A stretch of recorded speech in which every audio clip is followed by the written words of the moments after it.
Y'all, cooking, cutting up, keeping it real. This is my own rendition of homemade chicken noodle soup. So, like I said before, I did 4 chicken breasts and I boiled them. Salt and pepper and to taste. A sprig of fresh rosemary and a couple sprigs of fresh sage. I tore the chicken up, put it back into the broth, cut it on high. I added 1 box of chicken stock. Tried to save these so I could show you.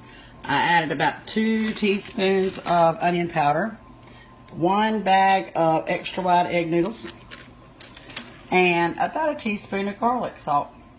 And I'm going to let these noodles soften a little bit, and the very last thing I'm going to add is 1 cup of whipping cream to make it a creamy chicken noodle soup.